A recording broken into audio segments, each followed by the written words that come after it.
હાલો, જય માતાજી, જય દ્વારકાધીશ, હર હર મહાદેવ. સ્વાગત છે તમારું ફરી એક મારા નવા ધમાકેદાર તાજા વ્લોગમાં.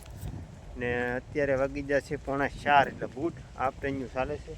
ને હું તમને આજે અમે જે વાડીમાં ભાગ રાખ્યો ને વાડી આખી વિઝિટ કરાવવાનો છું. તો અંત સુધી વિડીયો જોજો, અને જો વિડીયો જોવાની ગમે તો પ્લીઝ લાઈક, શેર, સબસ્ક્રાઈબ અને કોમેન્ટ કરવાનું ના ભૂલતા. તો મસ્ત મજાની વાડી વિઝિટ કરાવું એ પહેલાં તમને બતાવી દઉં મકાન. આપણે જઈએ મકાન તો તમે જોઈ શકતા હશો, જો આપણું મકાન છે હોમ સ્ટોર. આપણું મકાન છે અને આપણું મકાન છે.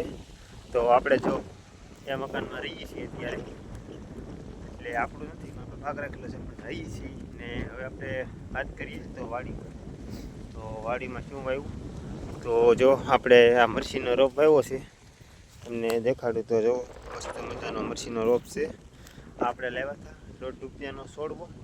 તો આપણે નિશાપુરલાથી, તો તમારે લેવો હોય તો લઈ આવજો નિશાપુરલા. તમને મરસી રીંગણીનો રોપ મળશે. જો આપણે રીંગણી આ બધું 1 મહિનાનું સજ્યું છે, પણ ઉપડ્યું નહીં બરોબર. કેમ ખબર મિત્રો કે ટોરાઈ ગયેલું હતું છે. ટોરાઈ ગયેલું હોય જેમાં એક ધારો બરોબર નિરાવ થતો હોય, એમાં તમે આવું બકાલું હોવા ને તો બરોબર ના જાઓ. એટલે તમારે છૂટી જમીન એમાં બકાલું હોવા મસ્ત છે. અને આપણે 1.5 વીઘાનું બકાલું કરેલું છે વેચવા માટે. તો જો આ છે વાલોર, આ ગવાર, ભીંડો, આવું બધું છે. હજી આગળ છે એ થોડુંક મોટું થઈ ગયેલું છે, એટલે આપણે ફિક્સ 1 મહિનાનું બકાલું થઈ ગયેલું છે. બાકી બીજું કાંઈ નથી. તો આવું બધું આપણે બકાલું છે. ને ઓલપા આપણે હળદર છે.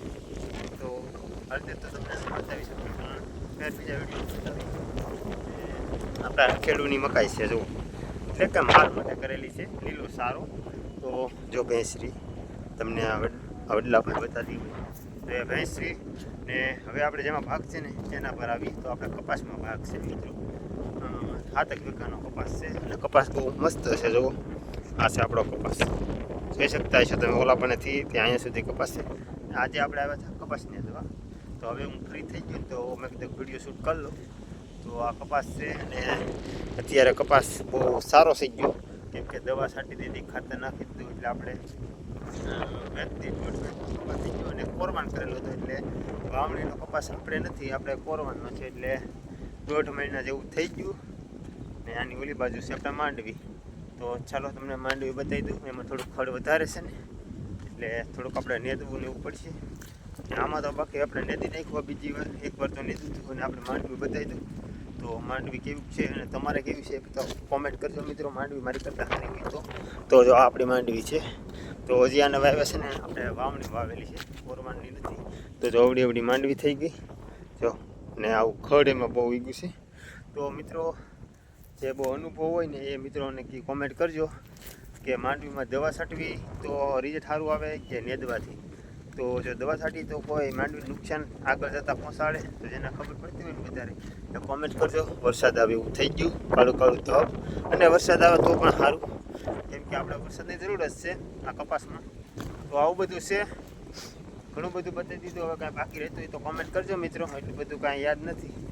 તો બસ આજના વિડીયોમાં આટલું જ. અને આવો નવો સપોર્ટ આપતા રહેજો તમારા ભાઈને.